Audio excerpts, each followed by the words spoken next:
From Pacifica, this is Democracy Now! We're broadcasting from Stanford University. हम लोग नेपाल में लोकतांत्रिक संघीय लोकतांत्रिक गणतंत्र by establishing Nepal as a democratic republic and a union, and by ensuring its citizens' political rights to natural resources. हक अधिकार देकर और नेपाल के प्राकृतिक साधन स्रोत को नेपाली जनता के We have envisioned to make Nepal a developed nation. Maoist rebels in Nepal say an end to monarchy is near following their surprise victory in last week's national elections. Then dozens of Muslim Brotherhood leaders are sentenced as part of a broader crackdown in opposition to the Egyptian government. We'll speak with the Egyptian journalist Hossam al-Hanalawi. And as global food prices worsen, the hunger epidemic, part 2 of our conversation with Raj Patel, author of Stuffed and Starved, The Hidden Battle for the World Food System. All that and more coming up.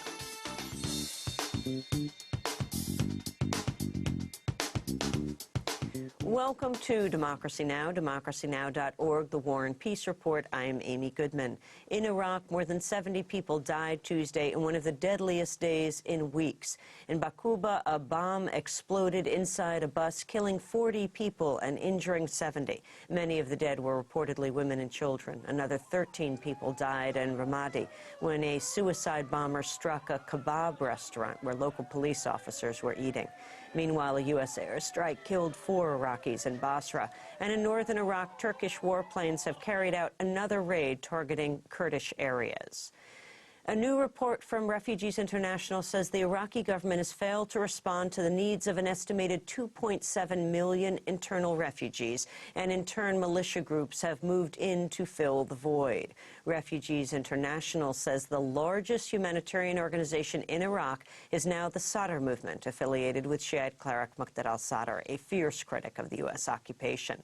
Sadr has set up a program modeled on Hezbollah's work in Lebanon to offer shelter, food, and non-food items to hundreds of thousands of Shiites in Iraq. In economic news, home foreclosure filings surged 57% in the 12-month period ending in March, and bank repossessions soared 129% from a year ago. The real estate data firm Reality Track is predicting the number of foreclosures will continue to rise in coming months. 1 in nearly every 500 U.S. households living in single-family dwelling received a foreclosure filing last month. The hardest-hit states have been Nevada, California, and Florida.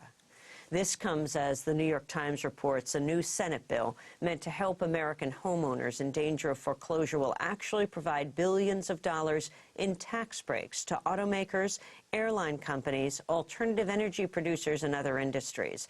Consumer groups and labor leaders say the tax breaks amount to government handouts to big business. One lobbyist said the companies that had sought the tax breaks included Ford, General Motors, American Airlines, Northwest Airlines, and Goodyear Tire and Rubber. Meanwhile, a new Washington Post ABC News poll has found 70% of the country disapproves of the way President Bush has handled the nation's economy. Government researchers are warning a controversial chemical used in baby bottles and other hard plastic containers could be harming the development of children's brains and reproductive organs.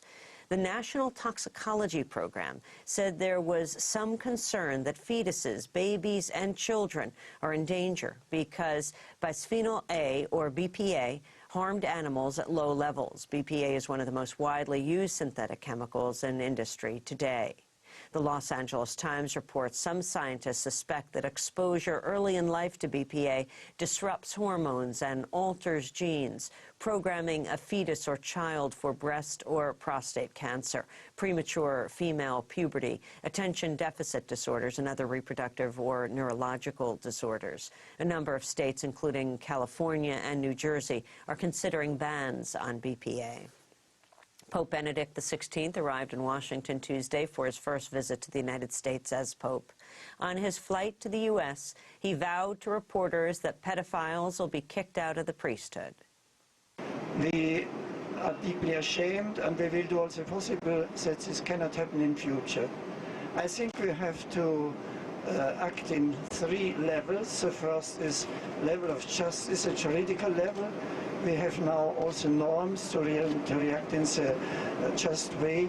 I would not speak in this moment about homosexuality, about pedophilia, what is the other thing.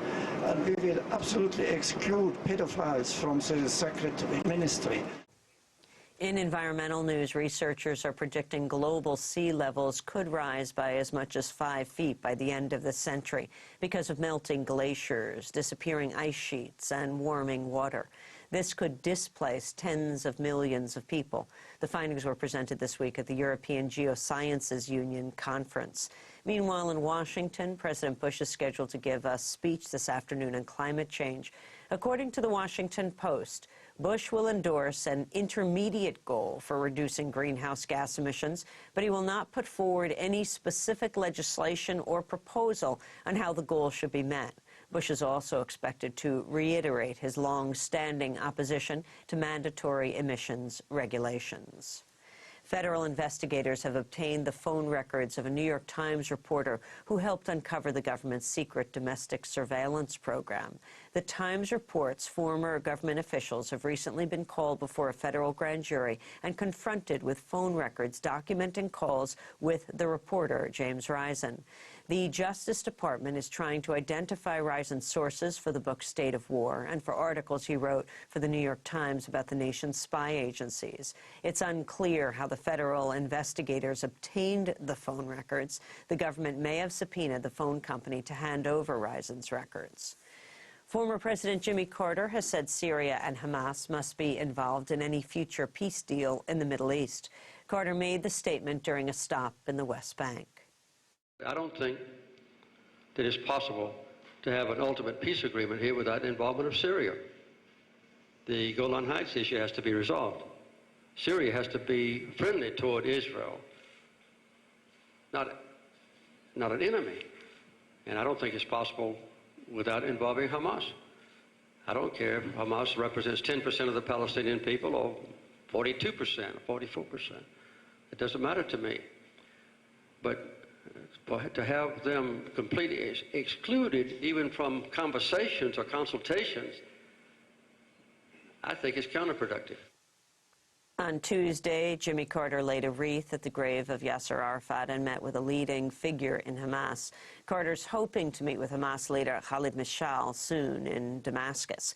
Carter wanted to visit Gaza, but Israeli officials denied him entry. Carter's trip has been widely criticized in Israel and Washington. Democratic Congressmember Howard Berman, the new chair of the House Foreign Relations Committee, accused Carter of undermining U.S. policy. Hamas officials have welcomed Carter's trip. The former American president, Mr. Carter, sent us an invitation for a meeting in Cairo. We in Hamas welcome this invitation since we see it as a platform to reach the highest number of well-known people in the world in order to inform them about this catastrophic situation the Palestinian people are faced with. Meanwhile, in Gaza, at least 3 Israeli soldiers and 4 Palestinians died in fighting earlier today. In lobbying news, a group of prominent Jewish liberals have formed a new group and political action committee that they hope will be a counterpoint to AIPAC, the American Israel Public Affairs Committee. The new initiative will be called J Street. Part of its mission will be to push for an Arab-Israeli peace settlement. Democratic fundraiser Alan Solomon said, "We've heard the voices of neocons and right-of-center Jewish leaders and Christian evangelicals, and the mainstream views of the American Jewish community have not been heard." The Washington Post reports J Street will be hard-pressed to match AIPAC's influence in Washington. AIPAC has more than 100,000 members, 18 offices around the country, and an endowment of more than $100 million. The first-year budget of J Street will be about $1.5 million. And a new report from Amnesty International has determined at least 1,200 people were executed in the world last year. 88% of the executions took place in 5 countries: China, Iran, Saudi Arabia, Pakistan, and the United States.